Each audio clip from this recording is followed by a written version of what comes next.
இன்றைக்கும் இந்த சத்தத்தை கேட்கிற ஏதோ ஒரு வாலிப தம்பி தங்கச்சி, பாஸ்டர் இல்ல நான் இன்னைக்கு இங்க வந்திருக்கிறேன், ஆனா என் மனசு நான் எழும்புவேனா அப்படின்றது ஒரு பெரிய கேள்விக்குறியாவே இருக்குது. நான் ரொம்ப ஆழத்துக்கு போயிட்டேன் பாஸ்டர், யாருமே ஜீரணிக்கவே முடியாத அளவுக்கு நான் போயிட்டேன். நான் எல்லா தப்புமே நான் பண்ணிட்டேன். இப்படியே போனா நான் ஒன்றும் இல்லாம போவேன்னு எனக்கு தெரியும். இப்படியே போனா நான் எழும்ப முடியாதுன்னு எனக்கு தெரியும். இப்படியே போனா எல்லாத்தையும் நான் இழந்துருவேன்னு தெரியும். நான் எப்படி திரும்பி வர்றதற்கு? ஆனா ஆண்டவர் அந்த செங்கடலுக்கு முன்பாக நிற்கிற இஸ்ரவேல் ஜனங்களை போல உங்களை எனக்கு கண்ணுக்கு முன்னாடி காண்பிக்கிறார். இஸ்ரவேல் ஜனங்களுடைய பின்னாடி பார்வோனுடைய சேனை, முன்னாடி செங்கடல், எங்கேயுமே போக முடியாது, அவர்களுக்கு வழியே இல்லை. ஆனா வேதம் சொல்லுகிறது, அவர்கள் பார்த்திராத ஒரு இடத்துல, அந்த செங்கடலுடைய அண்டர் கிரவுண்ட்ல ஆண்டவர் அவர்களுக்காக ஒரு வழியை கர்த்தரால் திறக்க முடியுமானால் ஆண்டவர் வாக்கு கொடுக்கிறார், என்னை நோக்கி கூப்பிடு, அப்பொழுது வழி இல்லாத இடத்துல ஆண்டவர் உங்களுக்கான ஒரு வழியை திறப்பார். உன்னை தப்பு வைக்கிறதுக்கு ஆண்டவர் ஒரு முயற்சி எடுப்பார். உங்களை திரும்ப கட்டுறதுக்கு ஆண்டவர் ஒரு முயற்சி எடுப்பார். நம்புறவங்க மட்டும் கைகளை மேல உயர்த்தி முழு சத்தத்தோடு, இயேசுவே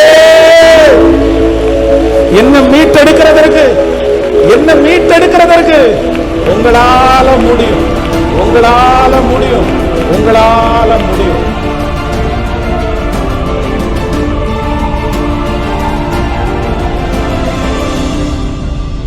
ஒரு மனுஷன் சிகரெட் குடிக்க கூடாது அப்படின்னு நினைச்சு எல்லாத்தையுமே விட்டுட்டாரு, எல்லாத்தையுமே விட்டுட்டாரு. அவ்வளவுதான், அது செய்யக்கூடாது அப்படின்னு நினைச்சு கடைசியில் வீட்டில் தன்னுடைய மனைவியின் இடத்துல, எங்கிட்ட காசு இருந்தா தானே நான் குடிப்பேன், அதனால காசை உங்ககிட்ட வச்சுக்கோ, அவ்வளவுதான். அவருடைய சம்பளம் வாங்கின உடனே மனைவியினுடைய அக்கௌண்ட்டுக்கு அது டிரான்ஸ்பர் ஆயிடும். தன்னுடைய கையில ஒரு பணமும் இல்லாம இந்த பாவத்தை ஜெயிக்கணும்னு நினைச்சாரு.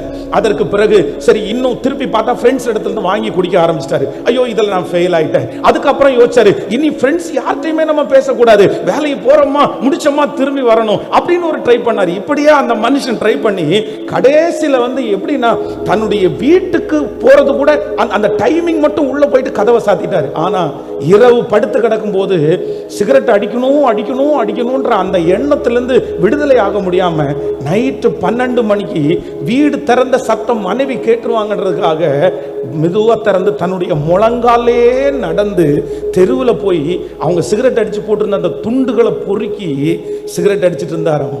அப்படின்னா அந்த பாவத்தை ஜெயிக்கணும்னு ஆசை இருக்குது, அந்த பாவத்தை விட்டுறணும்னு ஆசை இருக்குது. ஆனா அந்த பாவம் அவரால் விடுதலையாகவே முடியல. ஆனா நான் என்ன நம்புறேன் அப்படின்னு சொன்னா, உங்களையும் என்னையும் விடுதலையாக்க முடியும். பிரதர், மகா, நீ இப்படியே போனேன்னா கண்டிப்பா உன் வாழ்க்கையை யாராலும் தூக்கி எடுக்க முடியாது. அது எனக்கு தெரியுமோ இல்லையோ, உனக்கு ரொம்ப அதிகமாகவே தெரியும். நீ இதை இன்னும் 10 வருஷம் நீ கண்டினியூ பண்ணிட்டேன்னா, 5 வருஷம் நீ இந்த பாவத்தை கண்டினியூ பண்ணிட்டேன்டா, உன் வாழ்க்கையை திரும்பி எவ்வளவு கொடுத்தாலும், உன்னை எத்தனை பேர் உன்னை தட்டி கொடுத்தாலும், எத்தனை பேர் உனக்கு பணம் கொடுத்து உதவி பண்ணலாம், உன்னை காப்பாற்றுறதுக்கு எத்தனை பேர் முயற்சி எடுக்கலாம், ஆனா இதே தப்ப நீ 10 வருஷம் பின்தொடர்ந்துட்டேன்னா உன் வாழ்க்கை ஒரு பெரிய கேள்விக்குறியா மாறும். ஆனா உங்களையும் என்னையும் தூக்கி எடுக்கணும்னா ஒன்னே ஒண்ணு மட்டும்தான் இருக்குது. வேதம் சொல்லுது, சிம்சோன் தன்னுடைய பாவத்திலிருந்து வெளியே வர்றதுக்கு அவன் என்னென்னமோ முயற்சி எடுத்துட்டான், என்ன கட்டுங்க, அவ்வளவுதான். அவன் தன்னுடைய கையை விரிச்ச உடனே எல்லாமே அவன்கிட்ட போயிடுச்சு. ஆனா என்ன முயற்சி எடுக்கல அப்படின்னு சொன்னா, ஆண்டவரை மட்டும் அவன் தேடவே இல்லப்பா, கத்தரை மட்டும் தேடவே இல்லப்பா. அன்பு மகா, நீ பாவத்தை ஜெயிக்கிறதுக்கு போன் யூஸ் பண்ண மாட்டேன்னு சொன்ன உடனே அது நடந்துராது. நான் இந்த தெருவுக்கு போயிட மாட்டேன் அப்படின்னு சொன்ன உடனே நடந்துராது. அது நீ எடுக்கிற முயற்சி, உன் முயற்சியை ஆண்டவர் அங்கீகரிக்கிறார், உன் முயற்சியை கத்தர் ரொம்ப விரும்புறார். ஆனா நீ உண்மையா பாவத்திலிருந்து வெளியே வரணும்னா, நீங்க பரிசுத்தமா வாழணும்னா, உங்க மேல ஆண்டவர் வச்சிருக்கிற திட்டத்தை நீங்க நிறைவேற்றணும்னா, நீங்க எங்க வரணும் அப்படின்னு சொன்னா, ஆண்டவருடைய சமூகத்துல போய் நீங்க நிக்காம, கர்த்தர் சமூகத்துல போய் பேசாம, நான் நம்புறேன் இந்த உலகத்துல எந்த மனுஷனையும் பிரகாசிப்பிக்கிற ஒரே ஒளி அது ஆண்டவர் மட்டும்தான். வேதம் சொல்லுகிறது, நம்முடைய பாவத்திற்கு விடுதலை கொடுக்கிற ஒரே ஒரு இடம் அது தேவ சமூகம் மட்டும்தான். வேதம் சொல்லுகிறது, என்னிடத்தில் வருகிறவனை நான் புறம்பே தள்ளுவது இல்லை. சிம்சோன் கடைசியாக தலைமுடியெல்லாம் சிரைக்கப்பட்டு மொட்டையை அடிச்சதுக்கு பிற்பாடு அவன் என்ன சொல்றான்னா, ஆண்டவரே இந்த ஒரு டைம் மட்டும் என்ன நினைக்க மாட்டீங்களா? வேதம் சொல்லுகிறது, ஆண்டவர் அவனுடைய ஜெபத்தை கேட்டு கடைசியில் அற்புதத்தை கொடுத்தார். மகா எல்லாத்தையும் இழந்து, உன் மேல இருக்கிற அபிஷேகத்தை இழந்து, உன் மேல கர்த்தர் வச்சிருக்கிற தேவ திட்டத்தை இழந்து, கண்டிப்பா நீ ஒரு நாள் கர்த்தர் சமூகத்துல வந்துதான்ப்பா ஆவ. உன்னுடைய வாழ்க்கையில் இருக்கிற கடைசி நீ கர்த்தர் சமூகத்துல தான் வந்த. நீ எங்க வேணாலும் ஓடுப்பா, நீ எவ்வளவு ஃப்ரெண்ட்ஸ் கிட்ட வேணாலும் சுத்துப்பா, நீ உன்னுடைய சரீரத்துல எவ்வளவு முயற்சி வேணாலும் எடு. நான் சொல்லுவேன், நீ எங்க போனாலும் ஒரு நாள் ஆண்டவருடைய சமூகத்துல நீ வந்து நின்னுதான் ஆகணும், நின்னுதான் ஆகணும். ஏன்னா உனக்கு விமோச்சனம் அங்கதான், உன்னுடைய உயர்வு அங்கதான். நான் நம்புறேன், எல்லா இடத்துலயும் போய் எல்லாத்தையும் வீணடிச்சு, நேரத்தையே வீணடிச்சு, எல்லாத்தையும் இழந்ததுக்கு பிற்பாடு நீ ஆண்டவருடைய சமூகத்துல வர்றதுக்கு முன்னாடி கர்த்தர் இந்த தரிசன முகாமில் உங்களை கொண்டு வந்து, அதுக்கு முன்னாடியே வரணுன்றதுக்காக தான் ஆண்டவர் இந்த இடத்துல கொண்டு வந்திருக்கிறாரு. நான் நம்புறேன், கர்த்தரை மட்டும் நான் நெருங்குவேன்னு ஒரு தீர்மானம் எடுத்தா உங்களை கர்த்தர் மறுபடியும் தூக்கி எடுப்பேன் அப்படின்னு கர்த்தர் வாக்கு கொடுக்கிறாரு. நான் தனிமையில ஆண்டவரோட வாழ்வேன். தேவ சமூகம் அந்த கர்த்தருக்கு முன்னாடி வந்து நிக்காட்டா கண்டிப்பா என்ன முடியாதுன்னா ஜெயிக்கவே முடியாது. ஆமென் சொல்லுங்க பார்க்கலாம். ஃபர்ஸ்ட் முதல்ல ஒரு தீர்மானம், நான் வாழணும்னா, நான் பரிசுத்தமா வாழணும்னா, என் மேல ஆண்டவர் வச்சிருக்கிற திட்டத்தை நான் நிறைவேற்றணும்னா, என்னுடைய பிளானை ஆண்டவர் செஞ்சு முடிக்கணும்னா, எனக்கு விடுதலை கொடுக்குற ஒரு இடம் எங்க அப்படின்னு சொன்னா, நான் நம்புறேன், எனக்கு கற்றுக் கொடுக்கிற தேவ சமூகம். ஆமென் சொல்லுங்க பார்க்கலாம். நான் நம்புறேன், என்னை தூக்கி எடுக்கிறதுக்கு ஒருவரால் முடியும், என்னை தூக்கி எடுக்கிறதுக்கு ஒருவரால் முடியும். நீங்க எல்லாம் ரொம்ப கவனமா கவனிச்சுக்கங்க.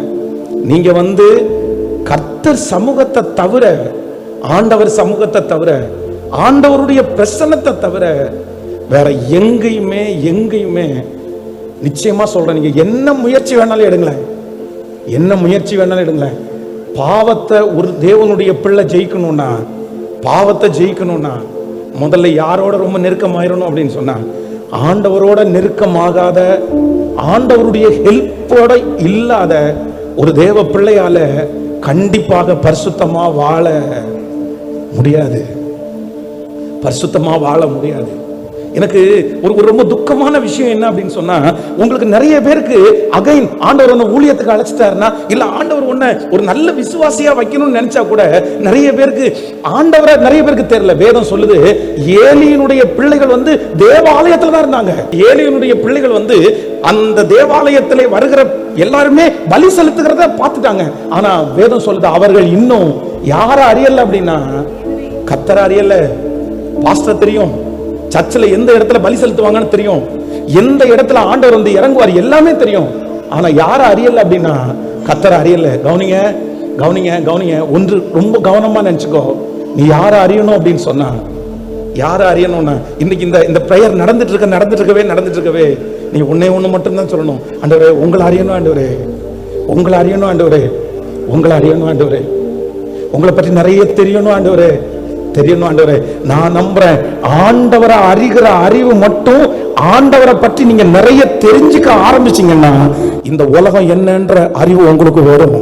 உனக்கு விரோதமா எந்த பர்சன் வந்து உன்னோட அப்ரோச் பண்ண வந்தாலும் இது நல்லவங்களா கெட்டவங்களான்னு உங்க மனசுல தெரிகிற அளவுக்கு ஞானம் எப்ப வரும்னா, ஆண்டவரை குறிச்ச ஒரு ஞானம் ஒரு மனுஷனுக்கு எப்ப பெருகுதோ அப்போ இந்த உலகத்திற்கு விரோதமாய் எழும்புகிற, நமக்கு விரோதமாய் உலகம் செய்கிற சகல காரியத்தையும் ஜெயிக்கக்கூடிய ஒரு ஞானம். சோ இன்னைக்கு ஃபர்ஸ்ட் ஒரு தீர்மானம் எடுங்க. இந்த ஜெபம் முடிச்சதுக்கு பிற்பாடு நான் நம்புறேன், இன்னும் ஒரு 7 இயர்ஸ் ஆண்டவருடைய வருகை தாமதிக்கும்னா, இன்னும் 7 வருஷத்துக்குள்ள இந்த சத்தத்தை கேட்கிற நிறைய பேரு நீங்க பிரகாசிக்கிற சுடர்களாய் மாற போகிறீர்கள். ஆண்டவர் உங்களை பெரிய கருவிகளா கர்த்தர் மாற்ற போறாரு. உங்களை நம்பி கர்த்தர் ஆயிரங்களை கர்த்தர் தர போறாரு. உங்களுக்குள்ள ஒரு பெரிய விஷன் இருக்கிறத நீங்க கண்டுபிடிக்க போறீங்க. உங்களுக்குள்ள ஆண்டவர் ஒரு பெரிய எழுப்புதலை வச்சிருக்கிறத நீங்க கண்டுபிடிக்க போறீங்க. ஆண்டவர் அதற்கு நேரா உங்களை நகர்த்த போறாரு. எந்த ஐடியாவும் இல்லை, என் வாழ்க்கையில எந்த பிளானுமே இல்லை. ஆனா பாருங்க, அவரே கொண்டு போனாரு. பாருங்க, ஆண்டவரே கொண்டு போனாரு. இங்க இருந்து கோயம்புத்தூர் கொண்டு போனாரு, கோயம்புத்தூர்ல இருந்து சென்னைக்கு கொண்டு போனாரு, சென்னையிலிருந்து திருச்சிக்கு ஏன் போனேன்னே தெரியல. ஆனா எனக்கு திருச்சியினுடைய ஊழியம் ரொம்ப பிடிச்சு. ஆனா திருச்சியில இருந்து திரும்ப அகைன் வந்து ஆண்டவர் கோயம்புத்தூர் கொண்டு வந்தாரு. இன்னைக்கு இந்த பலிபீடத்திலிருந்து நான் ரொம்ப நம்புறேன், அவருடைய சமூகத்துல மட்டும் நேரம் செலவிட்டா எனக்கான பாதையை நான் நான் அமைக்க வேண்டியதில்லை, எனக்கான பாதையை அம்மா அப்பா அமைக்க வேண்டியதில்லை, எனக்கான பாதையை என்னோட கரத்தை பிடிச்சு அவரே நடத்திட்டு போவாரு. நான் நடக்க நடக்க எனக்காக வழிகள் திறக்கும், நான் போக போக எனக்காக பாதைகள் ஓப்பன் ஆகும். இதோ திறந்த வாசலை உனக்கு முன்பாக வைத்திருக்கிறேன், ஒருவனும் அதை அடைக்க முடியாது.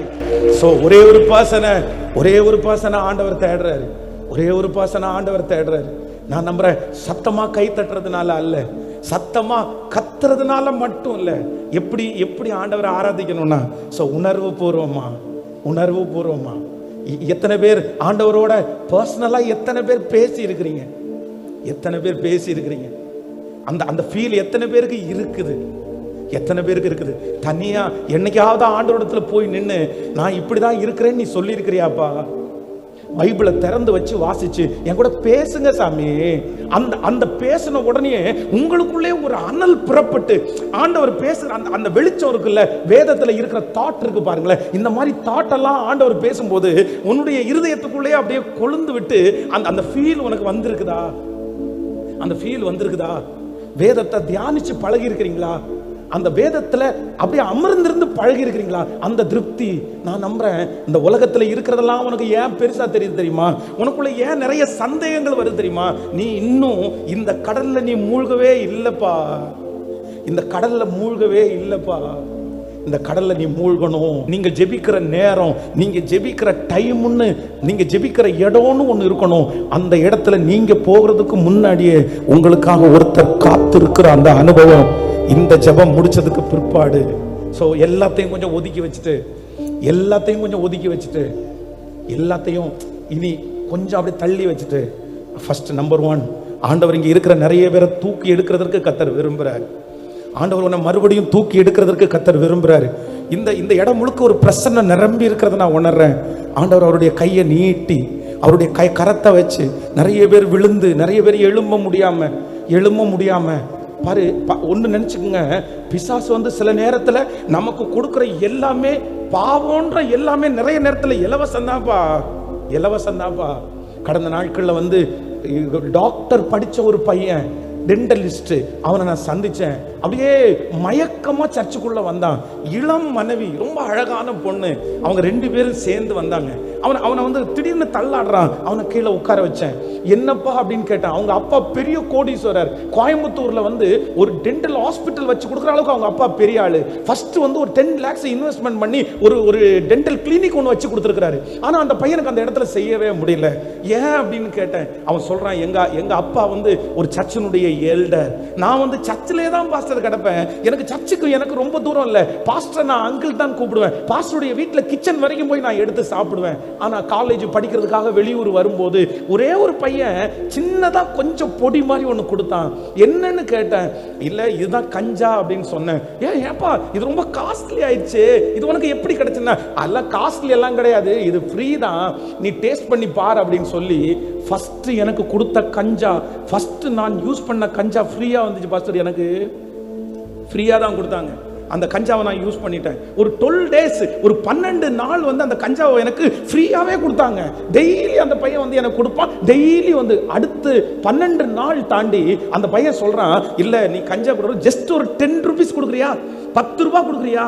அகைன் நான் இலவசமா குடிச்ச கஞ்சாவை 10 rupees கொடுத்து குடிக்க ஆரம்பிச்சேன். 12 நாள் தாண்டினதுக்கு பிற்பாடு அது ஒரு 2-3 மாசம் 10 ரூபாய் கொடுத்து குடிச்சேன். அதுக்கப்புறம் அவன் சொன்னான், எப்பா இது இப்ப நிறைய கிடைக்கிறது இல்ல, இது இப்ப வாங்கணும்னா 100 ரூபாய் அப்படின்னு சொன்னான். 100 rupees. ஆனா ஃபர்ஸ்ட் இலவசமா வந்ததை அடுத்து 10 rupees கொடுத்து வாங்கினதை இப்போ ஒரே அடியா 100 rupees வாங்கி கொடுக்கணும்ன்ற ஒரு சூழ்நிலைக்கு நான் தள்ளப்பட்டுட்டேன்.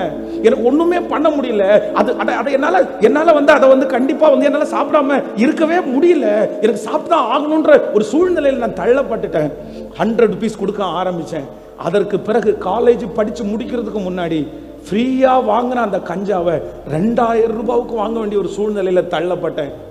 இப்படியே போதை மாறி மாறி மாறி கடைசியில் வந்து இந்த பாட்டிலுக்குள்ள ஒரு சின்ன பாம்பு குட்டி அதை உள்ள வச்சு அதுக்குள்ள வந்து அந்த போதைப் பொருளை போட்டு அந்த பாம்புக்குள்ள ஃபுல்லா போதைப் பொருளை வச்சு நாக்க நீட்ட சொல்லி அதுல வந்து அது கொத்துமா. அது கொத்திடுச்சுன்னா கிட்டத்தட்ட ஒரு 3 days 4 days வரைக்கும் உலகமே தெரியாத அளவிற்கு போகிற மாதிரி ஒரு சூழ்நிலை இருந்துச்சு. வெறும் 27 years, 27 வயசான ஒரு பையன். எனக்கு நம்பவே முடியல. கடைசியில் எல்லா போதையும் எனக்கு வந்து பழகி போய் இனி கடைசியா அதை ட்ரை பண்ணணும்னு நினைச்சு ஒரு டைம் நான் ட்ரையும் பண்ணிட்டேன். அந்த ட்ரை பண்றதுல இருந்து எனக்கு உச்சன் தலையிலிருந்து உள்ளங்கால் வரைக்கும் ஒரு பெரிய கிடினஸ் எனக்கு வந்துருச்சு. நானாவே இல்லை, நான் செத்துறணும், இந்த பிள்ளையும் நான் ஏமாத்திட்டேன், நான் இப்படி என் லைஃப் மாறும்னு நினைக்கல, நான் என்ன பண்றதுன்னே தெரியல. அப்பா கதறாங்க, அம்மா கதறாங்க, புதுசா கட்டின மனைவி கதறாங்க. ஆனா அவன் சொல்றான், இல்லை எனக்கு சூசைட் தான், நான் செத்துருவேன், நான் ரொம்ப நாள் உயிரோட இருக்க மாட்டேன். இந்த சத்தத்தை கேட்கிற யாரோ ஒருத்தர், மகனே பிசாசு கொடுக்கிற பாவம் முதல்ல ஃப்ரீயா தான்ப்பா இருக்கும், முதல்ல இலவசமா தான்ப்பா இருக்கும். அது நீ வந்து காசு கொடுக்காம வாங்கி இருக்கலாம், நீ விளையாட்டுக்காக ஆரம்பிச்சிருக்கலாம், ஜாலிக்காக ஆரம்பிச்சிருக்கலாம், இல்ல அவனோட சேர்ந்து சிகரெட் அடிக்கிறது உனக்கு ஒரு சும்மா ஒரு பொழுதுபோக்கா இருக்கலாம், அது ஒரு கெத் அப்படின்றது மாதிரி ஒருவேளை உனக்கு முன்னாடி அவன் சொல்லி இருக்கலாம். இந்த கேம் விளையாடுறது இதெல்லாம் ரொம்ப ஈஸியா போயிருக்கு. கேர்ள்ஸ் கூட நிறைய பேர் பி கேர்ஃபுல், நீ வந்து எல்லாருக்கும் முன்னாடி நல்ல பிள்ளையா இருக்கலாம், எல்லாருக்கும் முன்னாடியும் பரிசுத்தமா வாழலாம், ஆனா மறைவிடத்துல நீ பார்க்கிறது, மறைவிடத்துல நீ கேட்கிறது, இன்னைக்கு ஒருவேளை நீ அடம் பிடிக்கலாம், இதை தரலன்னா உன்னுடைய அப்பா உனக்கு பயப்படலாம், அம்மா உனக்கு பயப்படலாம், ஆனா கொஞ்சம் கொஞ்சமா கடைசியில் உன்னை எங்க கொண்டு போயிடும்னா உன்னிடத்துல இருந்து எல்லாத்தையும் எடுத்துரும். எனக்கு பைபிள்ல வந்து நீதிமொழிகள்ல வாசிக்கும் போது வேதம் சொல்லுது, நீதிமொழிகள்ல அந்த வசனத்தை வாசிக்கலாமா? 7ஆம் அதிகாரத்தை எடுத்துக்கொள்ளுங்கள். பேதையாகிய வாலிபர்களுக்குள்ளே ஒரு புத்தியின வாலிபனை கண்டு அவனை கவனித்தேன். அவன் மாலை மயங்கும் அஸ்தமமான நேரத்திலும் இரவில் இருண்ட அந்தகாரத்திலும் அவள் இருக்கும் சந்து கடுக்கிற தெருவிலே சென்று அவள் வீட்டு வழியாய் நடந்து போனான். அப்பொழுது இதோ வேசியின் ஆடை ஆபரணங்கள் தரித்த தந்திரம் உள்ள ஒரு ஸ்திரீ அவனுக்கு எதிர்பட்டாள். அவள் வாயாடியும் அடங்காதவளும், அவள் கால்கள் வீட்டிலே தரிக்கிறதில்லை, சில வேளையிலே வெளியில் இருப்பாள், சில வேளையிலே வீதியில் இருப்பாள், சந்துகள் தோறும் பதிவிருப்பாள். அவள் அவனை பிடித்து முத்தம் செய்து முகம் நாணாமல் அவனை பார்த்து, சமாதான பலிகள் என் மேல் சுமந்திருக்கிறது, இன்றைக்குத்தான் என் பொருத்தனையை நிறைவேற்றி இருக்கிறேன், ஆதலால் நான் உன்னை சந்திக்க புறப்பட்டு உன் முகத்தை ஆவலோடு தேடினேன், இப்பொழுது உன்னை கண்டுபிடித்தேன். என் மஞ்சத்தை இரத்தின கம்பிளத்தினாலும் எகிப்து தேசத்து விஸ்திரமான மெல்லிய வஸ்திரத்தினாலும் சிங்கரித்தேன். என் படுக்கையை வெள்ளை போலத்தினாலும் சந்தனத்தினாலும் லவங்க பற்றையினாலும் வாசனை காட்டினேன். வா, விடியற்காலம் மட்டும் சம்போகமாயிருப்போம், இன்பங்களினால் பூரிப்போம். புருஷன் வீட்டிலே இல்லை, தூர பிரயாணம் போயிருக்கிறான், பணப்பையை கையிலே கொண்டு போனான், குறிப்பிட்ட நாளுக்கு வீட்டிற்கு வரான் என்று சொல்லி தன் மிகுதியான இனிய சொற்களால் அவனை வசப்படுத்தி தன் உதடுகளின் மதுர வாக்கினால் அவனை இணங்க பண்ணினாள். அடுத்த வசனத்தை பாருங்க, இது ரொம்ப கேர்ஃபுல். இது அந்த ஸ்திரீன்னு போட்டிருக்கு பாருங்களேன், அந்த வாயாடின்னு போட்டிருக்கு பாருங்க, அந்த வேசி அப்படின்னு போட்டிருக்குல்ல, அந்த இடத்துல எல்லாம் பாவத்தை போட்டுருங்க. நீங்க மொபைல்ல நீ மொபைல்ல பாக்குறல்ல, நீ டெய்லி பார்க்க அந்த இடத்துல, அந்த ஸ்திரீன்ற இடத்துல, அந்த வேசியின் மகள் அந்த இடத்துல நீங்க செய்யற தப்பை போட்டுங்க. இது நீங்க செய்கிற அந்த தவறையும் இதையும் ஒண்ணுட்டு பாத்தீங்கன்னா கரெக்டா இப்படிதான் உங்களை கொண்டு போகும். அது தீமைன்னு தெரியும், அது தப்புன்னு தெரியும், அது மோசமானதுன்னு தெரியும். ஆனா அதை டிராவல் பண்ணி அந்த 22வது வசனம், உடனே அவன் அவள் பின்னே சென்றான். எல்லா வாலிப தம்பியும் தங்கச்சியும் வாசிங்க. ஒரு மாடு அடிக்கப்படும்படி செல்லுவது போலும், மகன் நீ முன்னாடி போற, நீ பின்னாடி போற, பாவத்துக்கு பின்னாடி போற, அந்த அசுத்த பிலிமுக்கு பின்னாடி போற, நீ போகிற இடம் எப்படி தெரியுமா? ஒரு மாடு அடிக்கப்படும்படி செல்லுவது போலும். மாடு வந்து அடிக்க போகும்போது மாடை எப்படிப்பா கொண்டு போவாங்க? எப்படி போவாங்க? மாடு எப்பவுமே சாதாரணமான இடத்துக்கு மாட்டை கூட்டிட்டு போகும்போது தீவனம் நிறைய போட மாட்டாங்க, தண்ணி நிறைய குடிக்க வைக்க மாட்டாங்க. ஆனா எந்த மாடை கசாப்பு கடைக்கு கூட்டிட்டு போறாங்களோ, கசாப்பு கடைக்கு போகிறதுக்கு முன்னாடி அந்த மாட்டுக்கு எவ்வளவு கொடுக்கணுமோ அவ்வளவு கொடுப்பாங்க. அந்த மாட்டுக்கு வெயிட் எவ்வளவு ஏத்தணுமோ அவ்வளவு வெயிட் ஏத்துவாங்க. புல்ல காமிப்பாங்க, தீவனத்தை காமிப்பாங்க. ஆனா இந்த மாடு என்ன நினைச்சுக்கும் அப்படின்னா, நம்மள ரொம்ப நல்லா பாத்துக்கிறாங்க, ரொம்ப நல்லா பாத்துக்கிறாங்க. இந்த சத்தத்தை கேட்கிற யாரையோ ஒருத்தரை பார்த்து ஆண்டவர் முகமுகமா பேசுறாரு. ஒரு மாடு அடிக்கப்படும்படி போறது போல நீ போற. வாசிங்க, ஒரு மாடு அடிக்கப்படும்படி செல்லுவது போலும் ஒரு மூடன் விலங்கிடப்பட்டு, அப்படின்னா சைக்காலஜிக்கலா பிரச்சனையாகி பைத்தியக்காரனுடைய கையில ஒருத்தன் கையில விலங்கு போட்டா அவனுக்கு என்ன தெரியும்னு நினைக்கிறீங்க? அவனுக்கு ஒன்றும் தெரியாது. தன்னை எங்க கூட்டிட்டு போறாங்கன்னு தெரியாது. ஒரு மூடன் விலங்கிடப்பட்டு தண்டனைக்கு போவது போலும் ஒரு குருவி தன் பிராணனை வாங்கும் கண்ணியை அறியாமல் அதில் விழ தீ விரிக்கிறது போலும். கண்ணி விரிச்சிருக்குது, பெரிய வலை விரிச்சிருக்குது, மேல நிறைய சாப்பாட்டுக்குரிய பொருள் இருக்குது. இந்த குருவி நடந்து நடந்து பார்க்கும்போது அதுக்கு அங்க இருக்கிற சாப்பாடை எடுக்கலான்னு தோணுது, வேகமா போகுது. ஒரு குருவி தன் பிராணனை வாங்கும் கண்ணியை அறியாமல் அதில் விழ தீவிரிக்கிறது போலும் அவளுக்கு பின்னே போனான்.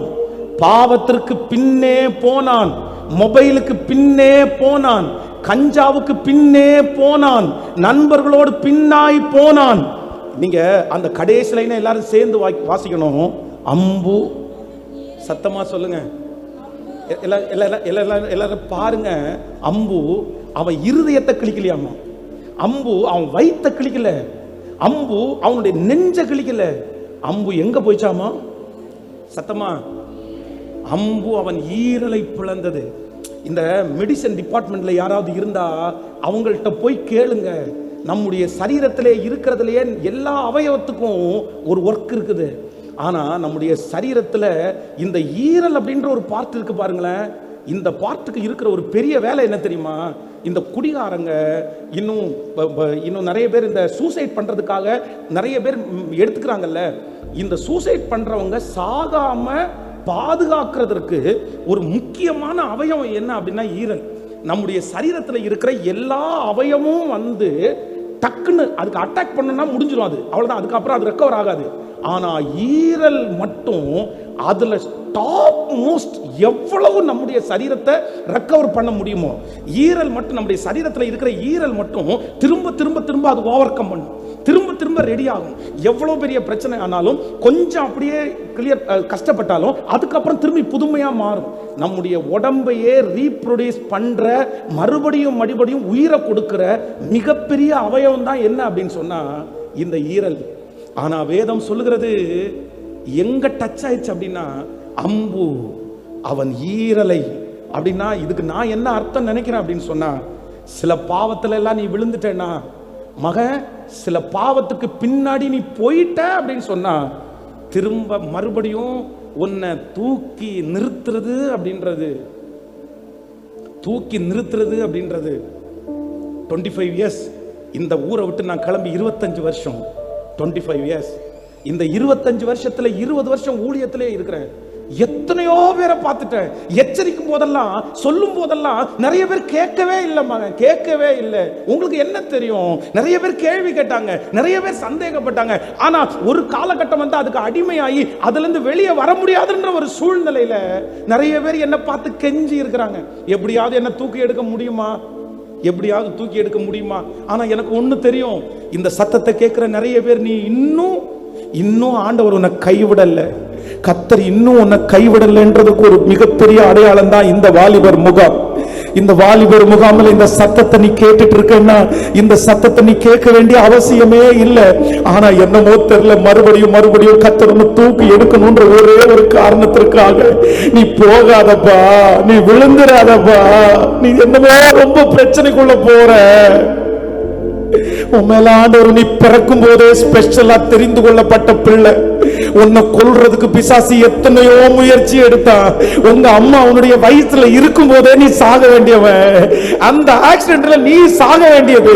ஆனா கர்த்தர் உன் மேல வச்ச பெரிய இறக்கம். உன் கண்ணு முன்னாடியே சாவு நடந்தாலும் உன்னை மட்டும் கர்த்தர் இதுவரையிலும் தப்பிச்சிருக்கிறதுக்கு காரணம், எப்படியாவது உன்னை மீட்டு எடுக்கணும், எப்படியாவது உன்னை தூக்கி எடுக்கணும்னு கர்த்தர் நினைக்கிறாரு. அதுக்காகத்தான் இன்னைக்கு இந்த வாலிபர் முகாமுக்கு கொண்டு வந்திருக்கிறாரு. உன்னை தூக்கி எடுக்கணும்னு நீங்க நினைச்சீங்கன்னா கையை மட்டும் மேல உயர்த்தி இயேசுவேன்னு சத்தமா